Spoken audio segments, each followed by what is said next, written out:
Con el fallecimiento de Juan Domingo Perón, el 1 de julio de 1974, y la salida del gobierno de la presidenta María Estela Martínez de Perón, el 23 de marzo de 1976, la Argentina se veía cubierta otra vez tras la oscuridad de una dictadura, llevada a cabo por Jorge Rafael Videla, Emilio Eduardo Macera y Orlando Ramón Agosti.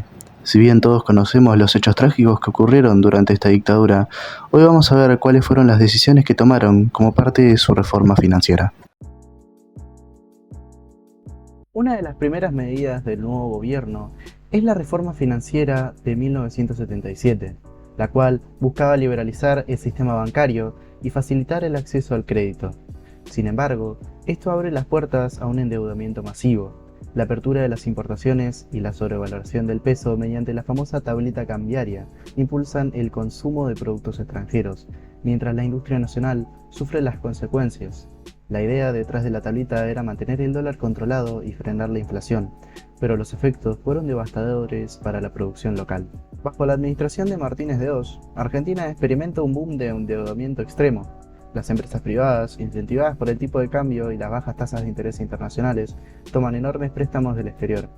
Pero en 1980, cuando estalla la crisis de la deuda en América Latina, muchas de estas empresas no pueden hacer frente a sus obligaciones. El gobierno decide entonces nacionalizar esa deuda privada, asumiendo los compromisos externos y trasladando la carga a toda la sociedad argentina. El resultado, una deuda externa inmensa y creciente dependencia del Fondo Monetario Internacional y el Banco Mundial, que comienzan a influir en la política económica del país. A medida que crece la deuda, también lo hace la inflación, y los argentinos sienten cómo su poder adquisitivo se desploma. En 1983, Raúl Alfonsín llega al poder en un contexto económico crítico. La deuda externa es asfixiante, la inflación parece imparable y las políticas de la dictadura han dejado un aparato productivo desmantelado. Alfonsín intenta implementar reformas para estabilizar la economía y reducir la inflación. En 1985, lanzaría el Plan Austral, una medida audaz que incluye el lanzamiento de una nueva moneda, el Austral, y un congelamiento de precios y salarios. Al principio, el plan logra controlar la inflación, pero los problemas estructurales de la economía y la presión del FMI llevan a que la inflación resurja con fuerza. Para 1988, el gobierno lanza un nuevo intento de frenar la inflación, el Plan Primavera. Sin embargo, las medidas no logran el impacto esperado y Argentina se sumerge en un periodo de hiperinflación que alcanza su punto máximo en 1989. La moneda se devalúa a pasos agigantados, los precios suben descontroladamente y la crisis económica provoca una profunda crisis social y política. Alfonsín se ve obligado a adelantar la entrega del poder, incapaz de controlar la situación.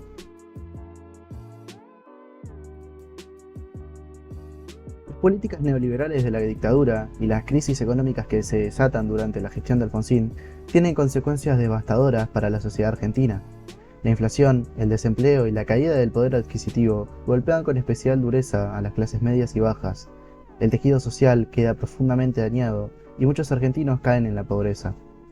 Políticamente, estas décadas marcan un antes y un después. La vuelta a la democracia trae consigo un anhelo de cambio, pero también revela la fragilidad económica del país y su dependencia de organismos internacionales como el FMI. La crisis de la hiperinflación deja una huella profunda en la memoria de los argentinos y prepara el terreno para un nuevo capítulo en la historia económica y política del país. Este periodo de la historia argentina es una clara advertencia de los peligros del endeudamiento irresponsable, la sobredependencia de capitales externos y la desindustrialización.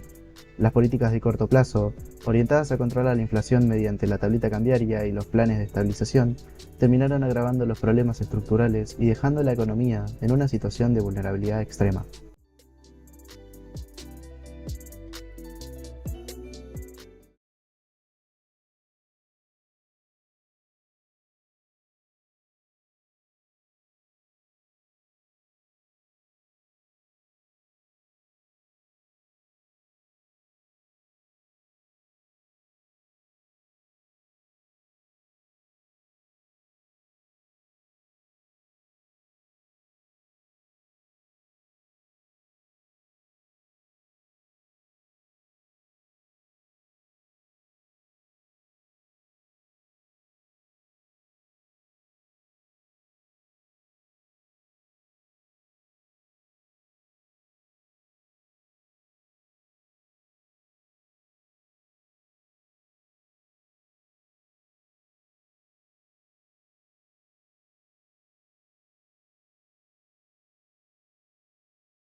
políticas neoliberales de la dictadura y las crisis económicas que se desatan durante la gestión de Alfonsín tienen consecuencias devastadoras para la sociedad argentina.